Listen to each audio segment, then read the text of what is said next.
Much of this great starting field position they had. Here's 3rd and 6. Here we go now. On 3rd down, Bradford goes underneath for Sproles. And he's brought down just outside of the 10 at the 11. And no field goal try here from the red zone offense out there. They'll go for it on 4th. Here we go. Bradford to throw for it on 4th. He hits Randall, complete. And he will have the first down inside the 10 to the 9-yard line. Well, the feel that I get on this is that they felt like 3 was just not going to be enough after getting this deep into their territory. And, Charles, correct me if I'm wrong, but it didn't even look like they hesitated there. They knew they wanted to go for it. That tells me that during the week, they were thinking about these situations, and they feel like maybe they're just the better team, and they want to go ahead and prove it conclusively. I think the best offenses love to get the ball to their running backs in open space because they have the ability to make people miss, and they also have the ability to run over people. And if you do that throughout the game, after a while, they might just run through some of those tackles and go a long way. Well, we saw him shed a nice tackle on that play.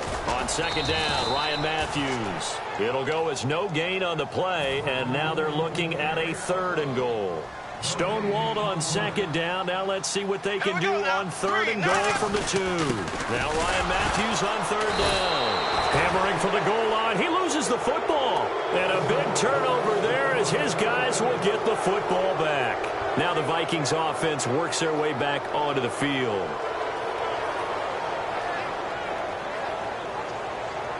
And tough starting field position here.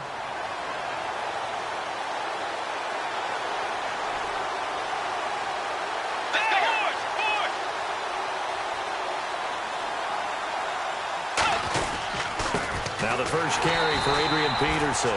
That's going to go as a loss of 4, and it'll be 2nd down. Well, on that play, the expression, don't blink, you might miss something, certainly applied. That was fast. Defense diagnosed the play, and it was over in a heartbeat. And he's got the hook up here. It's Kyle Rudolph. A big play there for Minnesota. 41 yards. Coaches really don't care from what position they get this. But run after the catch ability, rack ability, is often the difference between winning and losing and changing field position. A good run there on 1st down, and it'll leave them with a 2nd and 2. This drive is turning into an extended one, and the guy carrying the ball, he's becoming more like a body blows guy. Every carry is putting some damage on the defense. So after a while, I'm not too sure how many guys are going to want to run up and tackle him. So he loses 3 yards there. Now 3rd down. If you're a selfish player and you're throwing the ball, you're cool with the completion. Maybe not so cool with the yardage loss, though, huh? Yeah, you went backwards on the yardage. Hey, it kind of works like a sack for the defense there. Yeah, it's a really big play for them, right? Able to figure it out, sniff it out, and finish it off. And give them 12 yards and a 1st down. That run is what defenses don't like about dealing with Adrian Peterson. His ability to drop his shoulder and run through contact. And he's amazing at keeping those strong legs going, isn't he? For him, no run is ever truly over. I mean, he's actually not even convinced that when they blow the whistle, he's actually down. That's how he finishes runs in a big way. Looking for Diggs, and it's intercepted. Oh, he's got a little daylight. And he will take this all the way down to the 38-yard line. Philadelphia getting set to take the field. And so close to hitting pay dirt last time, fumbling down near the goal line. Now, how does that affect their psyche this time around? It's a tester, that's for sure, because to be that close and come away with no points is really disappointing, not just for the guys on offense, but the defensive players, too, who thought, hey, we're going to put some points up and have a little momentum going. They've got to find a way to just get it out of their minds, let it go, short-term memory, and move on to the next series. 2nd down following the incompletion.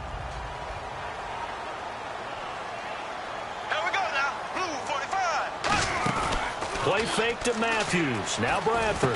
He finds Aguilar over the middle. A good pickup there of 20 yards. So there on that play, offensively, they were in the crossing route. Defense was in zone coverage. So as a former DB, how tough is it to defend that? It's really difficult because your natural inclination is to chase the receiver and maybe leave your zone. So you have to have discipline in order to talk to your other coverage guys and let him know that that receiver's crossing from your zone to the next zone. He's coming your way. Make sure you have him. And then when the ball cure the tackle. When they're moving on crossing routes, if you miss a tackle, I'm not sure we ever thought we'd talk about it in the NFL, and a lot of that is the speed at the linebacker position. A lot of these guys in college, they were safeties. They moved them up to outside linebacker to combat the spread offenses, and now we're seeing it in the NFL. Those same guys using their speed to make plays in the backfield, similar to that one.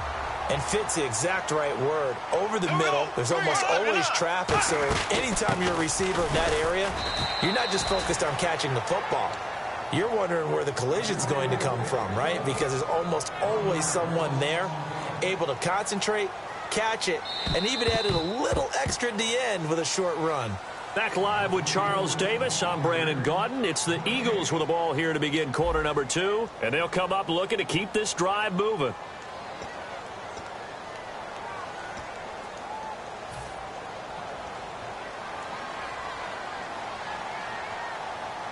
They come out here in the eye. Now Bradford on second down. And that's going to be caught for an Eagles touchdown. Brent Selleck, a 5-yard touchdown. And the Eagles have taken the lead. And he's a reliable target. He's more than that, though. Hey, look, I'm not going to say he's the best tight end in the league, but he's solid. Yeah, because he's able to block, and that's almost a lost art for a number of the tight ends in the league now, because the most popular guys are almost what we call move tight ends, more like receivers. And those guys who can do it all, there's still a place for them in the NFL. Now after the touchdown, it's Sturgis to send it away. This will be taken very short.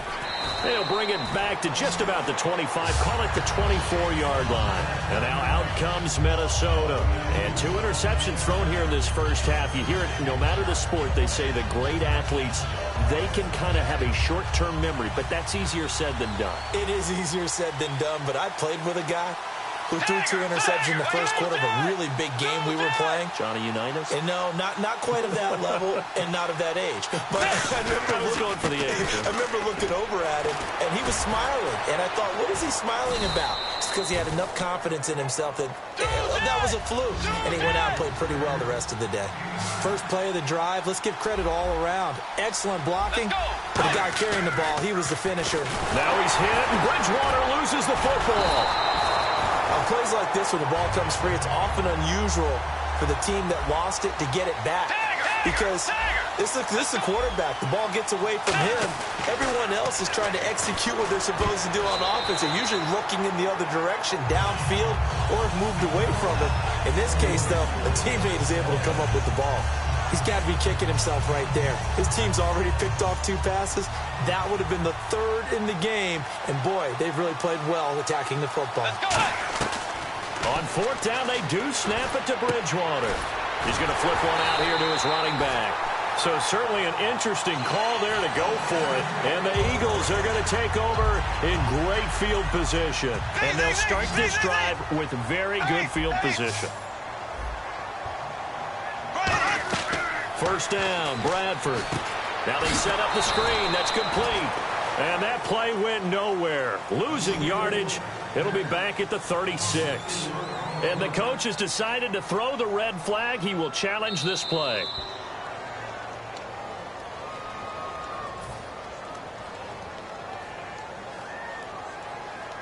Well, he challenged the play. It did not pay off. And that means he lost a timeout in that challenge. And as a coach, you hate that. Don't know if you took the advice of the player, you threw it yourself, but it didn't go your way. At the end of the day, the head coach, he has the final determination on whether to actually challenge the play or not. In this case, it didn't pay off for him. And that's got to be so heartbreaking. You throw that flag, you probably feel really confident, and then all of a sudden, boom, you lose the challenge. Yeah, when you take a look at it, you're throwing that flag because you believe you're going to be right. And when it comes back the other way, you have to regroup. Well, partner, nothing comes open here, so he decides to escape out of there, and he doesn't pick up a first down, but he does gain additional yardage to set up a possible field goal attempt if they decide to go that route. It would be a very makeable field goal try from here, but instead they're going to go for it.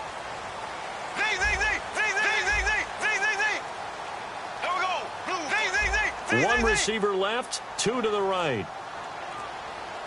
Here we go now. 4th down, Bradford. That is caught inside the 5. And he's brought down after a good gain. 22 yards on the pickup there. And the decision to go for it pays off. They've got a 1st and goal. They'll try to run it now with Sproles. Nothing doing there. They're going to wind up 2nd and goal. That run didn't get very far, and I think when you're looking at his dimensions, he's a little bit on the smaller side. He's counting on the big guys up front to escort him in, and they couldn't create any kind of space for him, could they? Yeah, didn't get the push they needed. And this will result in him losing yardage. Back to the 3. And they'll lose a yard that time, and that's going to lead to a 3rd down. Anthony Barr got a real education at UCLA in playing not just his normal position of stand-up outside linebacker, but down defensive end. So he had to incorporate a variety of moves, take on bigger people. So he learned great leverage while he was there. That really helps him when he's trying to stop people running the ball. Born in South Bend, Indiana. Thought about going back to go to Notre Dame, but you're right. Great career at UCLA and now a great career in the NFL.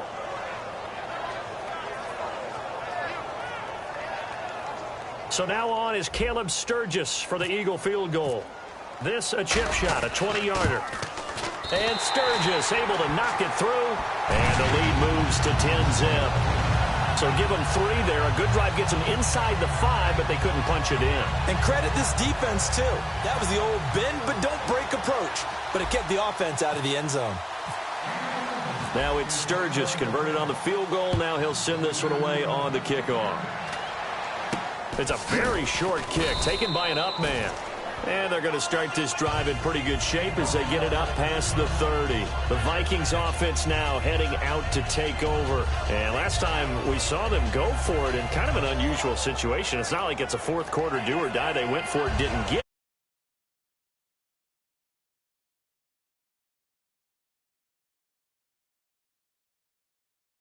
The number of possessions, how many times you should go for it, what position it leaves your team in. Maybe we're starting to see a little bit of that creeping into the NFL game. Yeah, I think we've seen it in other sports, maybe into the NFL now as well.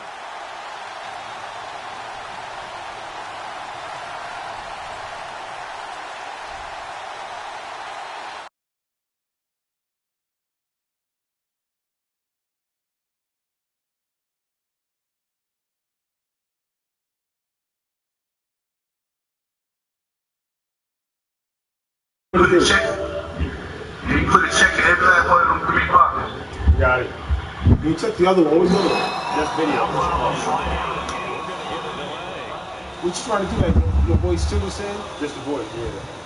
Just the voice. So now our voice on the broadcast.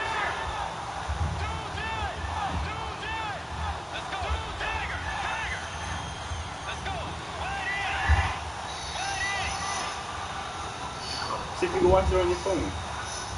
I could. Watch some shit, yeah. Oh. Now a play fake here on 1st down. Nowhere to escape, and he goes down. They bring a man off the corner that time, and he gets home for a loss of 6. The game plan for any defense is finding ways to make a quarterback uncomfortable in the pocket. And you bring pressure from all angles, you never know who's going to get home. In this case, the left cornerback, right in the face of him, puts him This is the PS4 Broadcast. Let's see this broadcast. And sacks on 1st and 2nd down. 2 years. To a 3rd and long. Bridgewater fakes again to Peterson. And he'll be hit as he releases it, and that'll fall incomplete. 3rd down is a down. Both sides know they absolutely have to win. Subscribe to my YouTube too. It's on YouTube. Subscribe to my channel. Subscribe to my channel. Oh yeah, yeah. You know how to? Yeah. And they'll try for it on 4th. Bridgewater and company stay out there. They're indeed going for it. Bridgewater. Yeah, just hurry. Gotta start doing that. It's intercepted. It's the linebacker, Michael Kendricks. And they will take over at the 26-yard line. But Brandon, the passing game for both of these teams is going to be affected as the game goes along. It's not looking like the rain's going to let up anytime soon. So that might mean a few more wobbly passes and wide receiver slips. And this one winds up getting intercepted. It'll go as a gain of 12. And it'll be a Philadelphia first down. If you're running out route, it's likely you end up near the sideline. And what did we just see there? You got it. The benefits of practice. Toe tapping, foot dragging, picking it up and making sure it was a catch. Well, the strategy was evident there. Get it to your tight end and make it a one-on-one play with a cornerback. So who you are now? Usually going to win that one. The tight end. Not in this situation. How about the corner defeating that logic and making a really nice All right, A 5-yard gain, and now they're set up for first and goal. I passed straight. No, that's gonna be a delay. It's like a few minutes delay. That's a delay.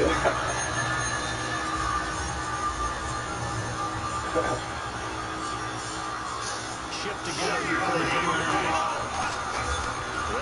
It's cool. Like one time when the doctor's office was oh wow. I was in the doctor's office one day. And I was watching somebody online, you know, playing the game. And you see two I was telling you why something. I was saying it's cool, you know what I mean? Yeah. They can watch you play and you can be anywhere. You have to be anywhere watch you play. They come out of 5 wide, 3 of them to the right side. They go back to the air here after the last drive. And it pops free. The collision there. On any passes in the middle of the field, anyone that's going after the football is going to be conscious that it's probably going to be contested and often physical. Sometimes it leads to drops. Whoa! Peterson! Too fast.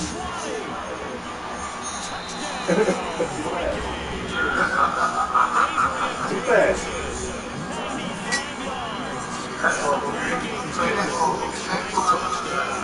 You okay?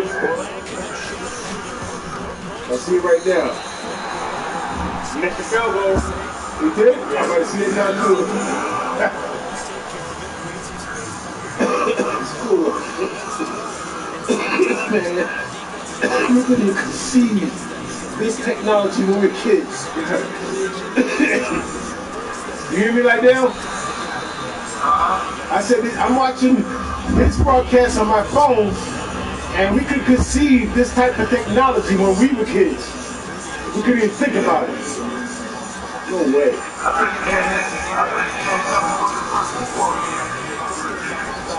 Where you going, Gandy? Gandy? You mean Tecmo phone? What the fuck you talking about there? Oh,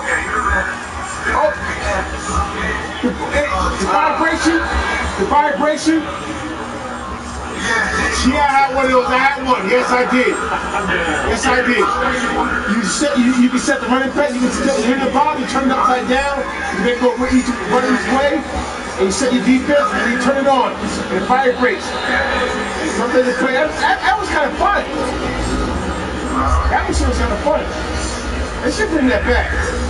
That's pretty cool. They should bring that game back.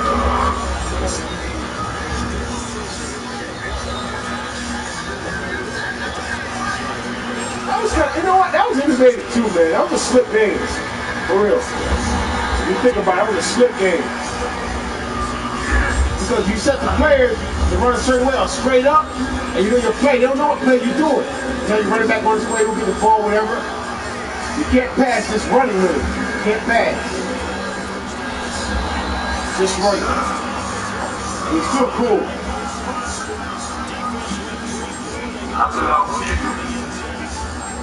No, I had that game. I had all kinds of games, man. Electric car racing sets, everything. Pinball machine, pool table. Oh shit! Who's overthrowing? Sam Bradford. Damn.